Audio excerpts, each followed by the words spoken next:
Hey guys, it's Nick. Thanks for tuning in to Long On Wargaming, and this is a Warhammer Musing, a follow-up to a video just recently posted about fixing the Tomb King. So I'm just going to be going through some of your comments and just giving you a little bit of a response. I want to cover this comment first because this kind of affects everything else I'm going to go through. This is by Snowweaver, and essentially it's saying don't take into consideration the movement spell, which is something I did heavily, as did Ryan, but he's right. All the other armies have spells, including vampires and orcs and high elves, that enhance their movement after they've already marched. So I shouldn't feel bad or try to factor in the fact that there is the Desert Wind spell. So really, we're going to throw that out the window and just forget about the spell of movement.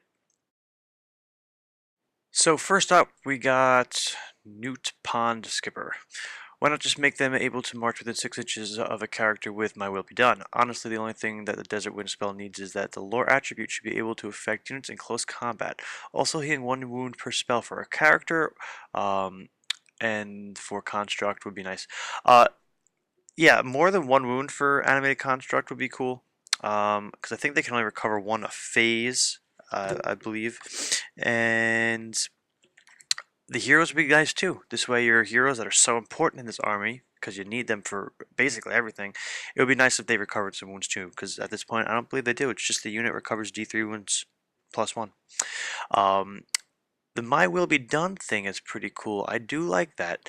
That puts some more value on the Tomb King and the Tomb Prince. I mean, they're not always required in the list because really I feel like you need the Hierophant, a Herald if you want it, but I mean, really the casting is where it's at. That's why you see, I guess, a lot often you see 2 casters, 2 level 4s.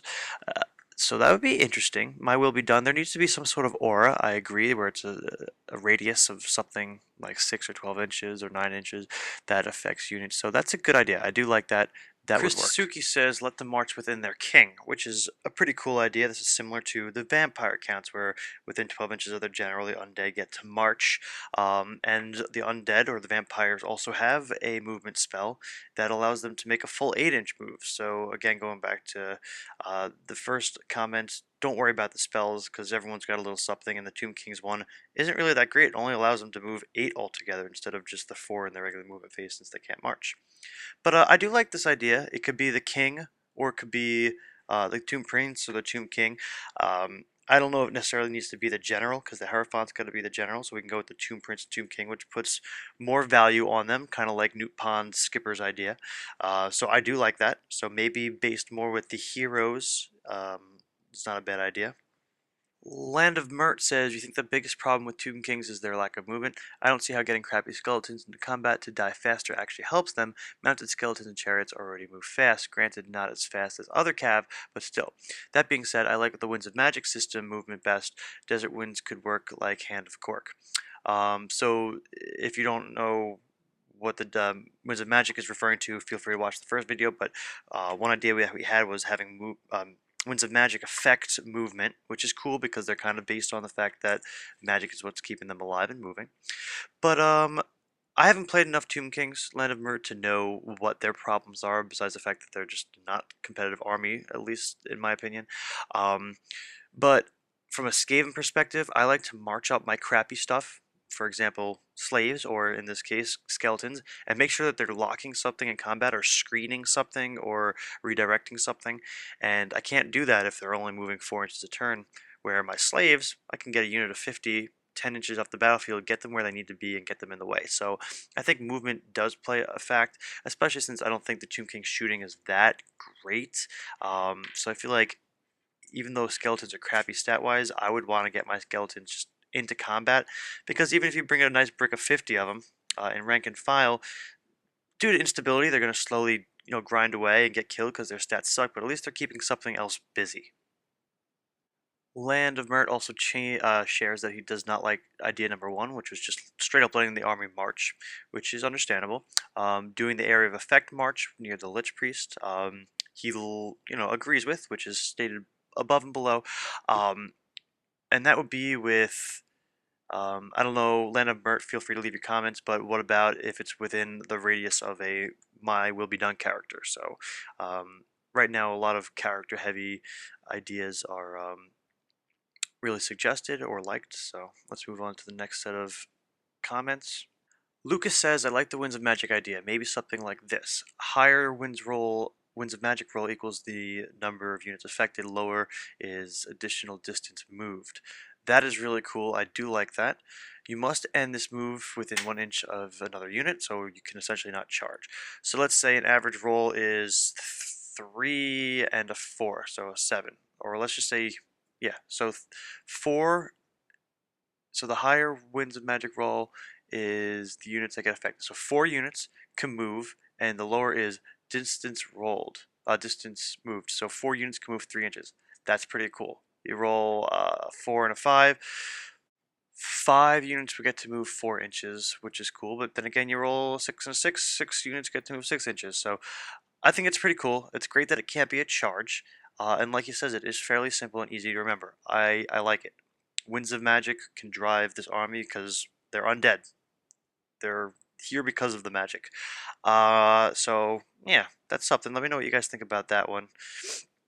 As for the movement spell, orcs and goblins have one, high elves have one, and the vampire counts have something similar. So yes, we're gonna throw out the spell. The Desert Wind spell as being a deciding factor in how to get the Tomb Kings moving. Malorian says he would just try to line them up with vampire counts. Non-chariots can move within 12 inches of a general. He's not worried about skeletons moving too quickly because they're skeletons. Plus, you're relying on magic to be able to get 12 inches move based on some of the ideas in the previous video.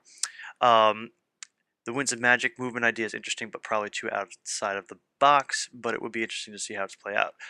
Maureen, if you watch this video, let me know what you think about Lucas's idea, because I kind of like his ideas with both Winds of Magic dice play a deciding factor, and just give the Tomb Kings a little bit of an extra boost in the movement phase, or magic phase, that is. Virat Moore says 50 points Magic Banner on Ustabi or Knights would be nice too.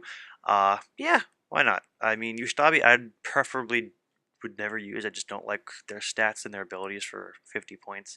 I think there's better choices out there. But I mean, it couldn't hurt to be able to have them just have banners in general to give them some sort of a bonus of bringing them. So we move on to Skinny Boy Warhammer Fantasy Battle. How about any unit within 6 inches of a caster with the Lore of Nekahara, or 12 inches within the Hierophant, can march, and Desert Wind allows you to also move, so a total of 12 inches. And then maybe increasing the value of the spell. Well, I don't want to mess too much with the spell yet, but if it becomes too powerful, maybe we'll touch on that.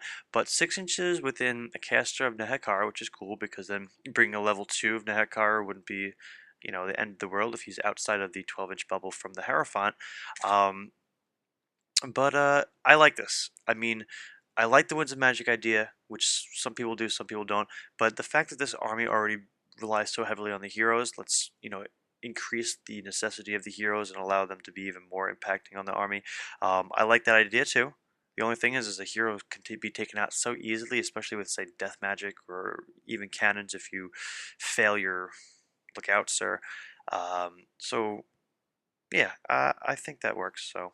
Len of Mert says, why would you want the unit with your caster to move faster? You don't want that guy in combat or anywhere near it. Don't like option number 4. Option number 4, if I remember correctly, is allowing the wizard level of the caster to help impact movement, with just the lore being the more magical energy near the caster, the faster the army can move. So, alright, I understand that. You don't want the guy in combat, but I feel like I never see Tomb Kings in combat, at least when I'm playing. Snow Weaver, we've already touched on. And then we have 21-ish, 21-ish half of, oh wow, I'm retarded. I shouldn't say retarded. I'm stupid. 21 is half of 42. Yes, great. How about keeping them movement 4, then adding the lower winds of dice d3 to the movement? Most often you'd be looking at 1 or 2 extra inches and possibly another 4 for the spell, so max would be allowed 11 inches, but most likely 9 or 10. But the magic isn't guaranteed, and other lores have huge movement spells, so 9 to 11 inches isn't too crazy. I like it. The lower dice with the D3, which is something that me and Ryan really liked and something I had suggested. That does give a little bit of an edge. So they're going 4.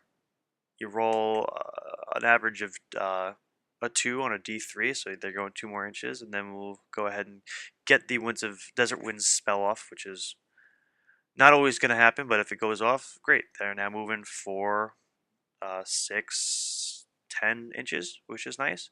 It doesn't really compete too much with with the vampire counts because they get to make an 8-inch move, but I think that's a start. I think instead of going too far and then having to tone down what we've done, we'll take little chunks, little steps at trying to get the Tomb Kings moving a little bit quicker. So that might be something worth doing. All right, so Ryan Winter left us a paragraph. I would think having the adjustment in the movement phase would be better still in the movement phase than in the magic phase. This way you can prepare your battle line a little bit better. What if it was like animosity check that you take before your movement phase, something to represent the flow of the desert winds or sands? Roll for each unit or a unit that isn't flying or what entombed beneath the sand or infantry units or any non-construct units that would have to be tweaked. Yes. 1 to 3 move accordingly to the book. 4 to 6, a special event happens. Then on a second roll, a separate roll on a different special chart event. On a 1, you are moving against the flow and you cannot move at all. On a 2 to 6, you can make a march move as described in the rulebook. This then makes the Desert Wind spell a little bit more complex to use.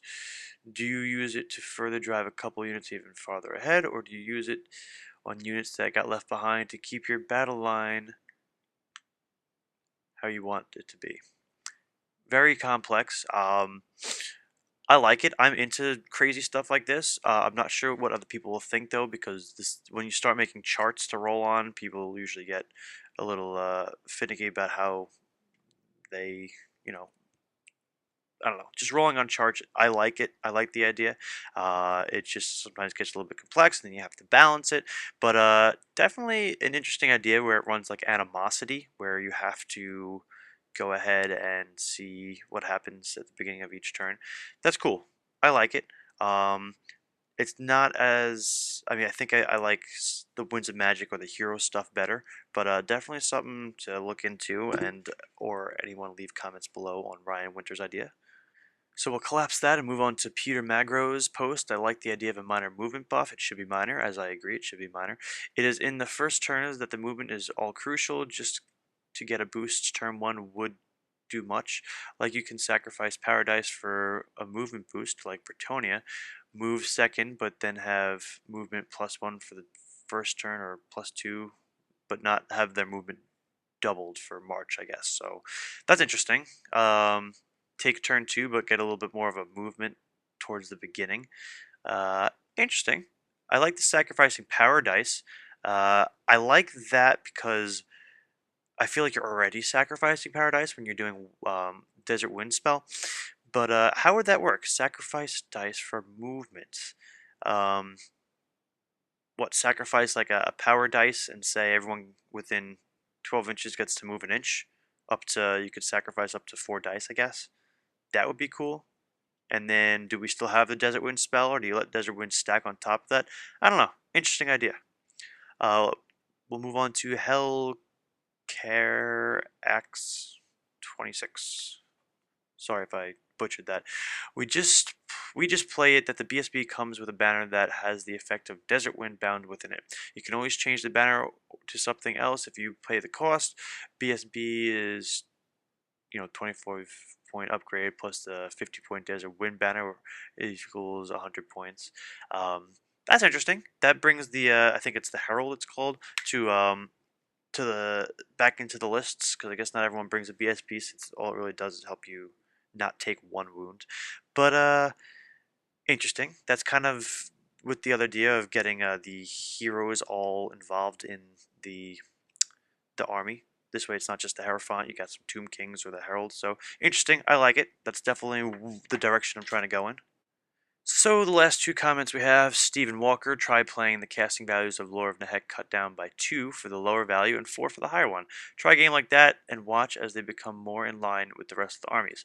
I can see that, because I can see that helping a lot, because you want to get those bubble spells off, which are essential, but they're hard to get off sometimes, especially when you don't have a lot of power dice, since Wind of Magic is so damn random. But yeah, that's cool. We could try that. And then Chris posts again. Yeah, I agree with Malorian. Tomb Kings just need to be like vampires. March within the vampires. and then heal like the vampire, so you're getting D3 plus the casting value, I believe, um, which is great. And then if the Hierophant dies, pass it on to the next wizard. Awesome. I do like that. That doesn't completely negate the crumbling rule, because if that wizard dies, then of course, you know, you'll have no wizards. Would that wizard become the Hierophant? Like, does that unit become now have regen like the Hierophant? I would say no, but at least to prevent the crumbling from happening. Um, the wind's messing with movement. I rather have Desert Wind be cheaper to cast, like 5 and 12. So I got a lot of mixed feedback from everyone, which is cool. I like getting feedback in general, but some people like the Winds of Magic, some don't. We're going to play a test a little bit of everything. I'm going to be playing a game this evening with Ryan. Not sure I'm going to be able to get the battle report up, as tomorrow I'm actually going away and not coming back until, I don't know, the 25th. So yeah, so guys, thanks for the feedback. Post ideas below if you come up with anything new. I'm definitely going to work on this with Ryan, because we want to get Tomb Kings as part of one of the main armies that you'll see bat rips from. I might even get to around painting them. The army I have is like half painted. I mean, when Tomb Kings are half painted, that means everyone's just bleach bone or whatever the color is now. I bought the army off eBay, so it's like half done. There's like no color to it. It's just bone and like Devlin Mud or something. So, but thanks for watching. Thanks for your opinions and feedback, and see you in the next one.